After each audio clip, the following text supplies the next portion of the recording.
like seeing it on the road, but it is nice seeing it on the trees and branches.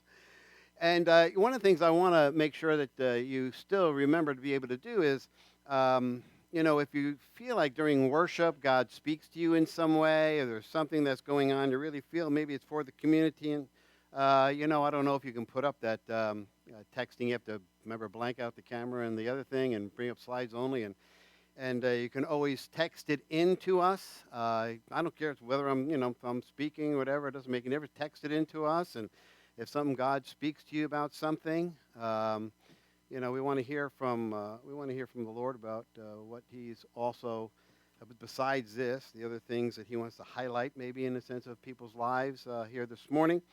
Of course, God has been very gracious to us over these last few months. In the presence of the Lord that's been with us, the actual touching of individuals by the Spirit of God in various ways of healing and all kinds of different things that have been going on here. And so, empowering. Last week, our final topic on caring enough to share, just the empowering presence of the Lord seemed to be with us in the context of ministry at the end of service. And so, we always want to make sure that, we recognize why we're here on a Sunday morning. It's not just to sing a few songs and hear someone speak. It is to get more information. It is to engage with God. It is to be with the Lord as we are with one another. As we are with one another, we are with the Lord. And, of course, this is so important to us. This is what we are and who we are, particularly as a vineyard people. This is who we are anyway. It's who I am, and that's why I'm in the vineyard. Anyway, in our series, we're going to highlight, of course, Advent over the next few weeks, actually 4 weeks or so, as we lead up to Christmas, and such a great time of the year and all the rest. And this year, really, in praying about Advent, there's one phrase kept coming to me, and that was, it's the reality of Advent. And as, of course, Ray just pointed out, Advent just doesn't mean anything more than the coming, the invitation, if you will, but the coming of the Lord, His coming, waiting, and even in anticipation, if you will, to some extent, as we'll see, His coming and His anticipation of His coming. And we'll see how this works out here this morning. And really, we saw that particularly highlighted so wonderfully by Jackie and her two girls. Aren't they lovely, by the way? Didn't they read so good, too, by the way? What a great job. What a great job in reading. I was going, wow, what a nice job reading. How about that, huh?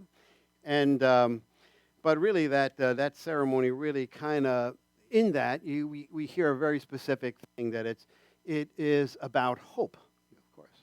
And this is that first candle. It's all about hope. So the reality of Advent and how that, of course, brings us hope. And it gives a perspective, a very distinct perspective here this morning. And I'm going to read, actually, out of the prophet Isaiah. And you can't help but get into the Christmas season without really diving into the prophet Isaiah. And we're looking, but however, a lot of people know chapter 9, and you'll see why in a second. But I want to take it from chapter 8 because I want to put into a little bit of context for us this morning. And only because I think it has some measure of application to us, particularly in our times and whatnot.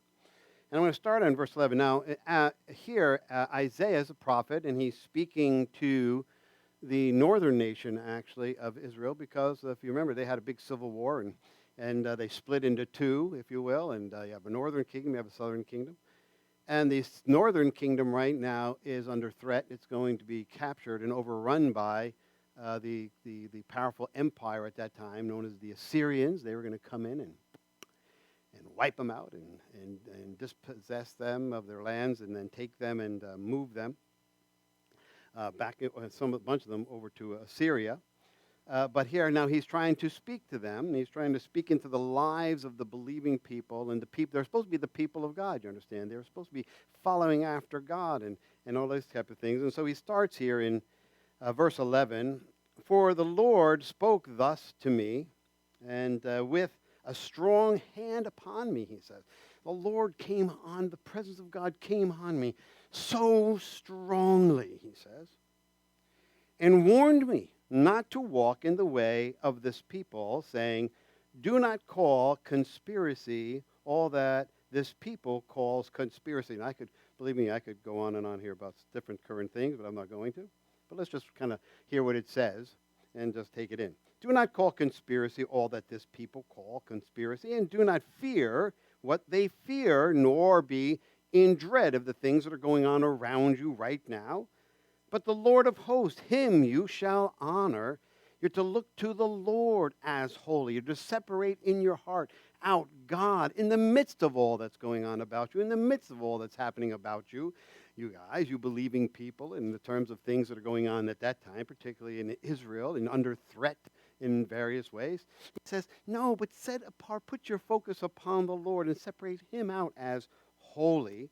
Let him be your fear, and let him be your dread. He doesn't mean to fear God in that way. Verse 14 says this way, and he will become a sanctuary.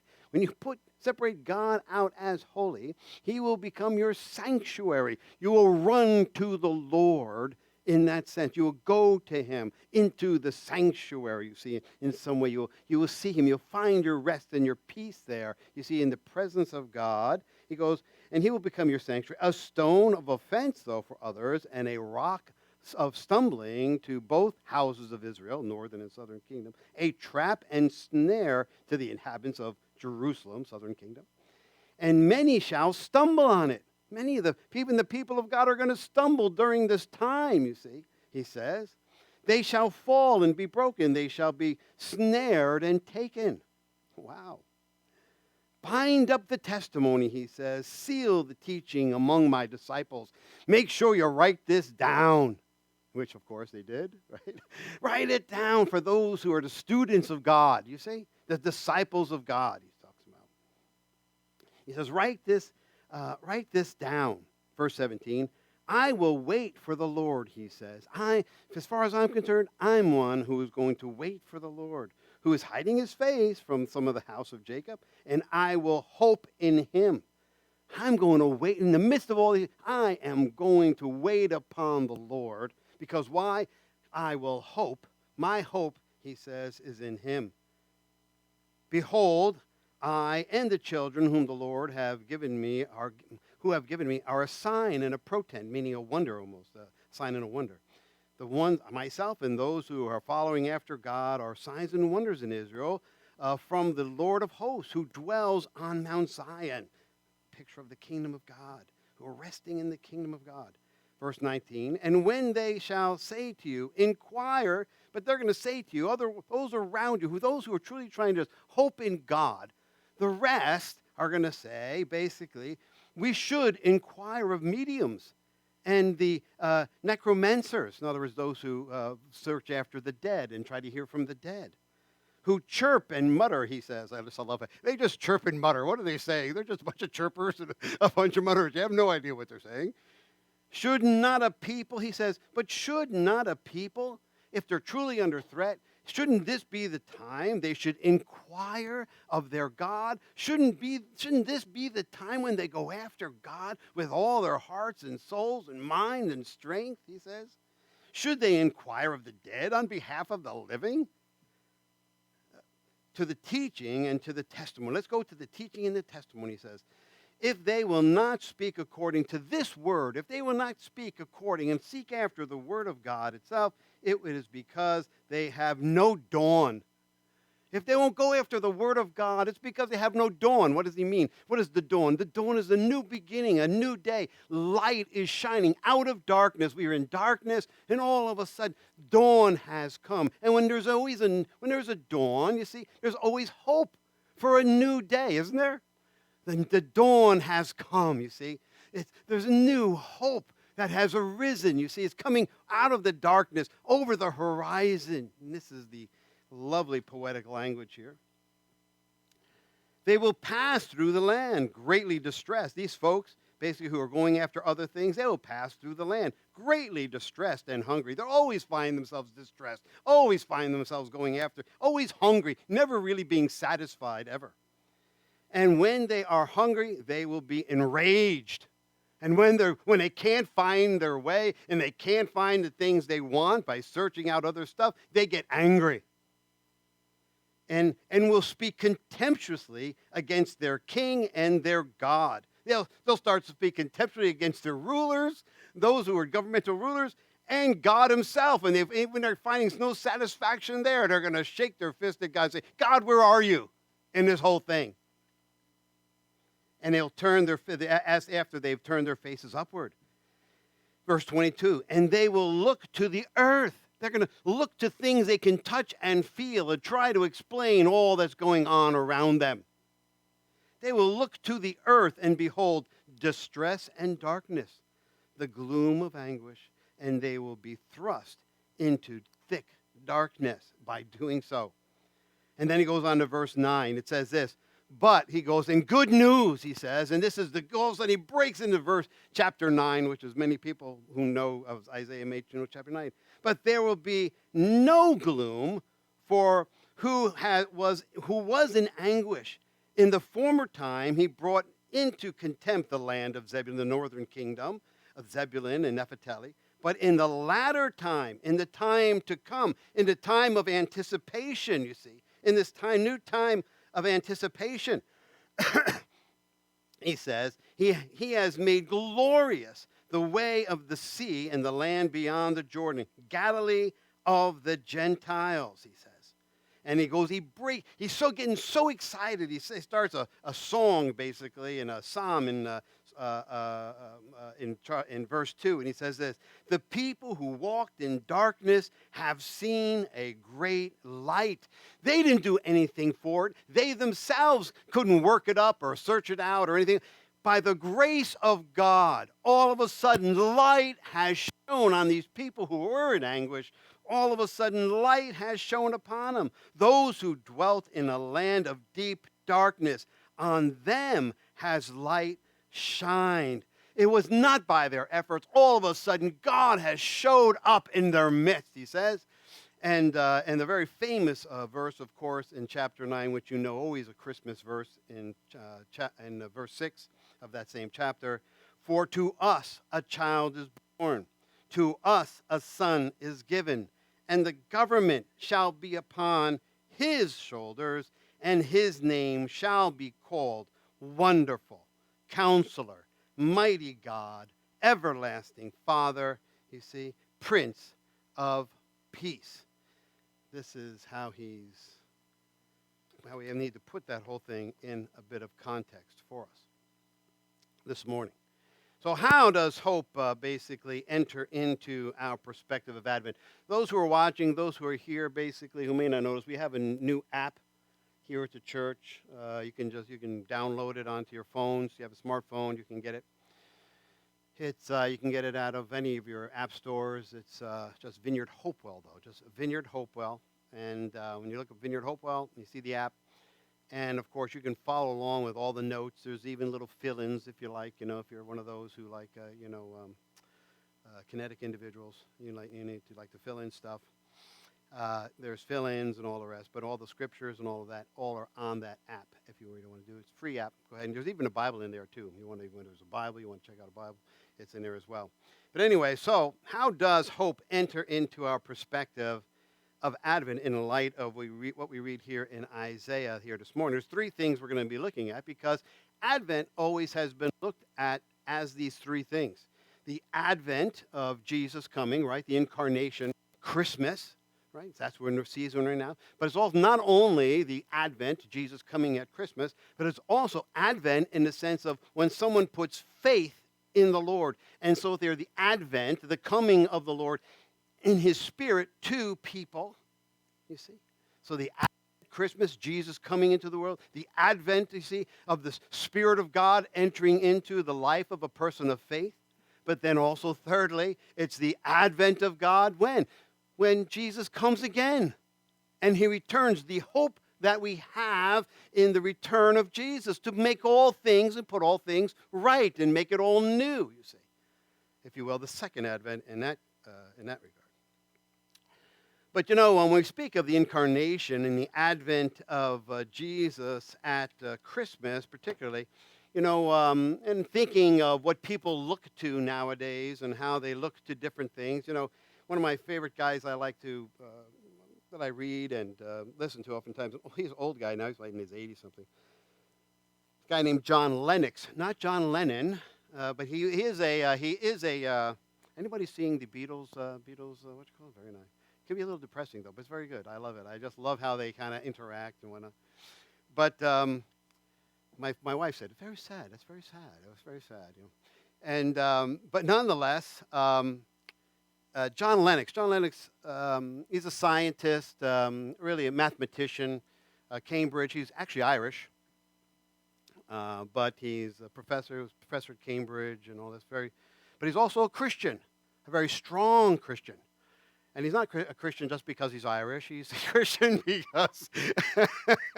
because he really searched it out, what he really believed and all the rest. Because he was very challenged. On the first day, he said, at college, he was challenged in his faith by the leading scientists, even a Nobel Prize winner, that if he really wanted to be a scientist and mathematician, he couldn't be a Christian. And so the two did not mix, basically, he was told. But anyway. But nonetheless, he really sought it out and everything. And John Lennox, just a great individual, great guy to listen to.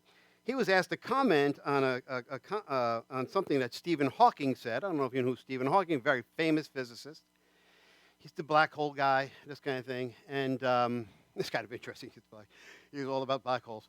But not only that, he in a comment of Stephen Hawking after he had written a book, and oftentimes, particularly in that arena, when Stephen Hawking speaks, everyone listens and thinks it's gospel, basically. But it's just, of course, it's not. It's very, of course, he's one of the smartest people in the world, and of course, what he has to say about those type of things in terms of black holes and the physics behind different things. But he in one of his books, he said that he was asked about God. And basically what Stephen Hawking said is belief in God is a fairy story for those who are afraid of the dark. And John Lennon, a couple days later, after hearing that, he was at a conference and he was asked to comment on Stephen Hawking. So we know Stephen Hawking very well. And he said he was asked to comment on Stephen Hawking. And Lennox, he paused for a second and he thought. And then all he said, he goes, atheism, he says, is a fairy story for those who are afraid of the light, is what he would say. That's how he would say it. In John chapter 1, speaking of the beginnings of life and the beginnings of time and all the rest, and John actually says it this way, in first chapter, first verse, in the beginning was the Word. The Word was with God, and the Word was God. There's no article there. It's not a God. It's God. He was in the beginning with God. All things were made through him, and without him not anything was made. You see? In him was life, and that life was the light. That life that he brought at Advent, you see, is the light itself.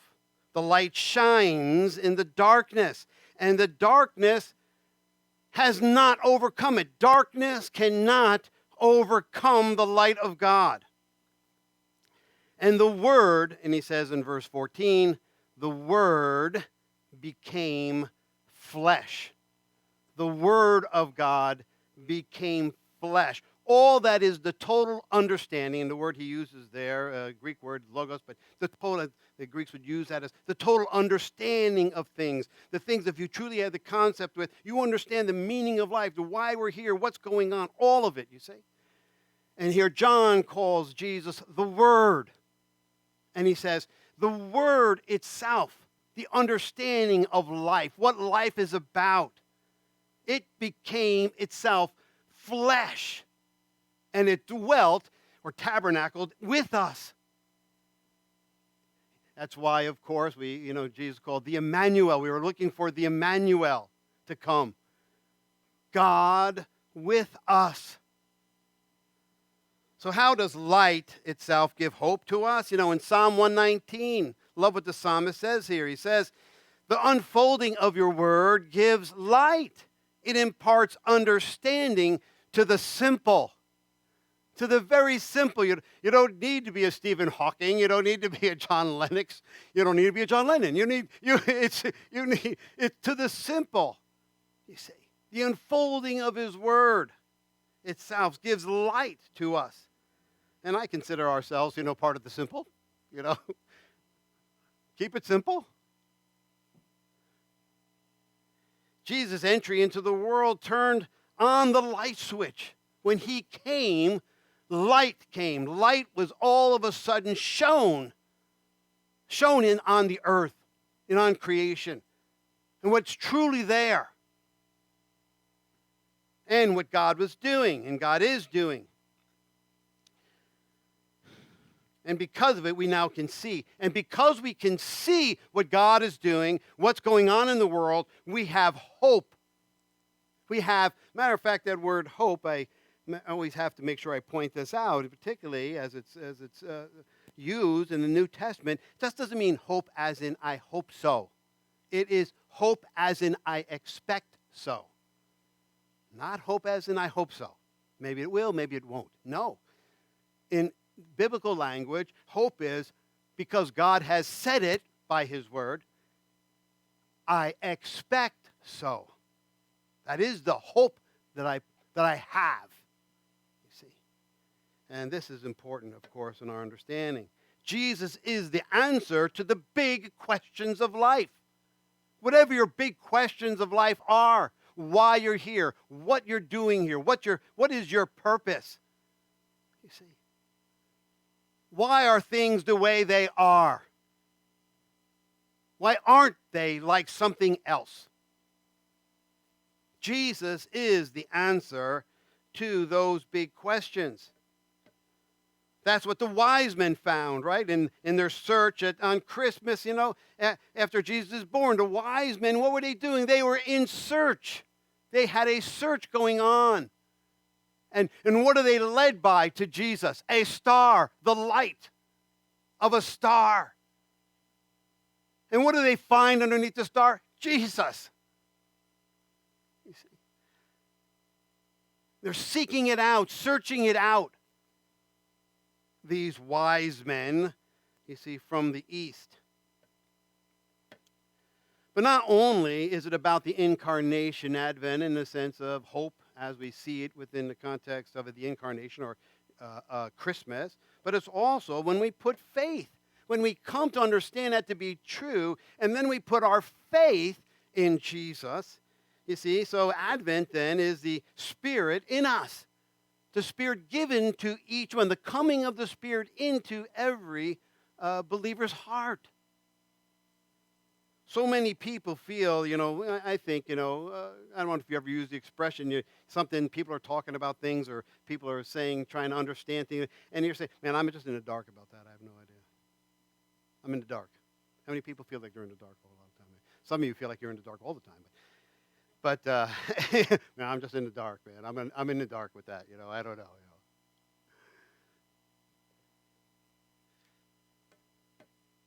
Particularly as it has to do with things just going on in the world and the things going on. We don't understand why decisions are made.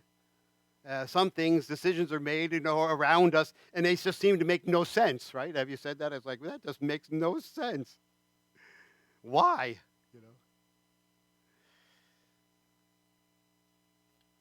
In Isaiah chapter 8, verse 11 and 12, which we read here this morning, it says this, the Lord has given me a strong warning, is actually the way it says in the New Living Translation. It says this, the Lord has given me a strong warning not to think like everyone else does. He said, don't call everything a conspiracy like they do, and don't live in dread of what frightens them. In another portion, in the New Testament portion, it says, perfect love casts out what? All fear. Don't be frightened like everybody else, he says.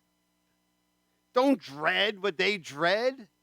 Don't get your mind wrapped around what everybody else's mind is being wrapped around in. Be different. Think differently, he says. You see? Matter of fact, in John 8:12, it says this, when Jesus spoke again to the people, he said, I am the light of the world. Whoever follows me will never walk in darkness. You'll never be in the dark, but will have the light of life to you, to have a full understanding of life. And what makes for a full life and a satisfying life? His life gives hope, not dread. When he shines his light, it gives us a hope. In Isaiah, it was out of fear people turned to the occult, and they tried to look to men. They tried to look to their government as being the answer to it all. And when those things came up empty, it says they went to the earth. They looked to the earth and tried to into the empirical things of life to make sure that, see if those things would have the answer for them. But they found it all empty. You know, in the advent and coming of the Spirit into our lives, we are no longer in the dark. When the Spirit comes into our life, the light comes on. When the Spirit comes into our life, light comes on. As the man who was healed, people trying to get him to understand what was going on. He was in the dark. He was blind. And they're asking him about Jesus. He goes, I don't know about this guy, but I know this. I was blind, but now I can see now. I couldn't see before, but now I see. And what is it that happened to me? Nothing more than Jesus came into my life. Jesus touched my life. And that what was always there and I was blind to, now I was walking around in the dark concerning it. Now I can see it. I have an understanding. And because of that, I have hope. Being able to overcome that darkness, if you will, the things that are dark in life and in my life. Why? Because light always casts out dark. Right? I've said this a million times here. You cannot turn on a dark switch. There is no such thing as a dark switch. You turn on the dark switch and everything gets dark. No, you have to turn off the light switch. When you turn off the light, darkness pervades. When you turn on the light switch, darkness flees. Darkness runs away. You see. This is the relation between hope and light. We know who we are, we know what we're for, and we know what we are to do, therefore. Isaiah 8:17 says this. Isaiah simply says, I will wait for the Lord. Even though that means my just waiting for the Lord. I am waiting for the Lord. I used to love John Wimber. I didn't want to marry him, but he loved the guy. And he was, John Wimber, we would be at a conference. And Wimber, all of a sudden, he'd say, okay, we're going to wait on the Spirit to do something. And when John meant he was going to wait for God to start doing something, he meant he was going to wait for God to start doing something. And I mean, it could go for I remember one time, I think it was 20 minutes, 25 minutes. We literally sat there. And he just stood there on stage, waiting for the Spirit of God to do something. And he wasn't going to do a thing until the Spirit showed up and started doing something. And when the Spirit showed up and started doing something, oh man, I'm telling you right now. And I always believe because of John's honoring God that way, not wanting to do something that wasn't the Lord. He would just wait. And so Isaiah says here, I will wait on the Lord. He says, and what am I going to do? And I put my hope in him because my hope is in him. That's where my hope lies, he says here in Isaiah. When we put faith in Jesus, we have life, and that life gives us light, as John 1 says, and that brings us hope. But how about that third aspect of Advent, which is the return of Jesus, Jesus' return. Advent of God's, and an advent of a restored creation. The advent of a restored creation. You know, from this light, we have an expectation and knowing of where it's all going. We have an excited anticipation like a child on Christmas morning. I mean, honestly, that's what it's like for us, and that's what it should be like for us. That's why I love Christmas. Particularly, I think about my own grandchildren now, but my own children, or thinking of my own life, you know, in a sense of waiting for Christmas morning. Do you remember your own children or yourself, or if you have grandkids, you know, in their excitement and their anticipation of Christmas morning? I mean, we were so excited. We'd be so excited. I can remember at times trying to, you know what I mean, not go to sleep, you know, them putting me to bed, and then, you know, try to hide behind a chair, which I've done. We'll get into one incident, what happened there. But the point of it is I did. I hide behind a chair, you know. Because why? I'm so excited for Christmas morning. Right? Do you remember that for yourself? You see? What is it going to be like? Trying to keep your kids in bed, you know what I mean? Even though they're woke up at 4 o'clock in the morning, you know what I mean? You're trying to keep them in bed until they could come downstairs. You see this excitement of what's there, what's going to be, what they're going to, all the things they're going to unwrap and all the rest, you see. All the things that are going to be given, the excitement of the day. I mean, I've said this here before because as in Italian, we have the 7 fish night, you know, on Christmas Eve. And, of course, that to me, that was suffering. That was total suffering because the house smelled, you know what I mean? My parents smelled. Everything smelled. I mean, God, you just smelled all the time. Somebody they put tentacles in your pasta. What is that? I mean, why are you putting tentacles in my pasta? Why is there? You think, okay, at least I can eat the pasta. But then you watch them doing, just moving, and all of a sudden here goes this tentacle like this, and you're like, what is that? It's squid or calamari, as you guys know calamari, but it's not fried. It's it's in the sauce, so it's a fish sauce there. And we always believed you had to suffer through Christmas Eve to get to Christmas. I mean, that's why, because that's when that's where you get the pasta, you know what I mean, the real pasta and the ravioli or whatever it might be, and barjol. Oh my God, all kinds of different things. It was a feast. You see, great day. You couldn't wait. Well, that's when we talk about the Advent, the coming, the invitation, waiting for him to come, looking for the Lord to come back. This is the excited anticipation, that type of anticipation, that type of knowing and expectation. It's going to happen, you see?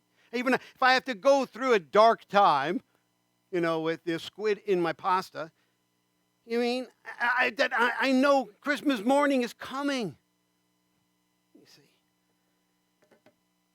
But this is coming in God's restored creation, a wonderful gift to us. We don't do anything on our own to make it happen.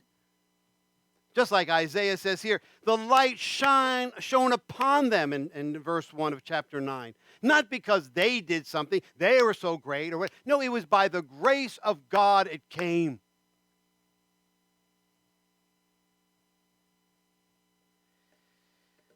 1 Thessalonians 5, 2 and 5 says this, you are aware that the day of the Lord's return will come, like a thief when in the night.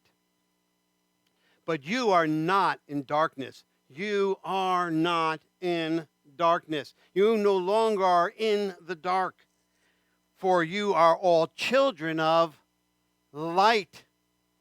Children of the day is what he says here. And that's why Isaiah breaks into a song of sorts in Isaiah 9:2, where he says this, the people who walked in darkness have seen a great light. Those who dwelt in the land of deep darkness, on them, he says, a light has shone out. And I'm going to end with that, by the way. I'm just letting Emily know. All right. So, where are you yourselves in a sense of Advent? Man, it's snowing more than I thought it was ever supposed to snow here this morning. Wow, that's crazy, isn't it? That is a lot of snow. I thought it was just supposed to be this like a little nothing. It's like, It's all the people from England, coming from England, their fault, yes. Wow, I can't believe how much snow we're getting. And, but how about you? I mean, the thing is that, I recognize that when we think of this time of the year, for some of you, like me, every year it seems to sneak up on me. I just all of a sudden it's here, and I don't know why. We're lighting candles, and I'm going, "What are we lighting candles already? We're lighting candles," and because of Christmas, my goodness gracious! I was just on my bike going to wherever, and yet at the same time recognizing what it's all about, the anticipation, the hope that it truly brings. You see, as opposed to, and that's why I kind of like sometimes having to give the message on the Sunday after Black Friday. Why do we call it Black Friday? Of course, we call it Black Friday not because it's dark, but of course, well, the retailers go into the dark, go into the black. They go into the positive and the plus sign. But at the same time, using as a metaphor Black Friday, I had to go pick something up at Kohl's, and for someone, and they say, "Hey, mind going?" And it was black, and I always stay away from every single store on Black Friday. And the line literally went around the entire store. Thank God I only had to go to the customer service place. I'm looking at that and going, there'd be no way I'd ever in that lifetime stand on that line. But I'm going, okay, right. Wow, that could really put a damper on someone's holiday spirit, wouldn't it? Having to, spend all this money on and stand on this line and wondering if the person I'm even buying it for is going to like it or return it or whatever, but I'm standing on this line, and you're going, and that's it? And that's the whole thing? That's what it's all about? You see? Wow. That would kill, my Christmas spirit. That would kill, my expectations and understanding of what we're all about and the hope that truly the coming of Jesus means. The Word becomes flesh, the full understanding of life. We can know, not only just know, but have in our hearts and by His Spirit. You see? And having such a hope that we know this is not all there is, that we're waiting for something more and so much greater and better and a restoration. Now that I can get excited about. Let me stand up.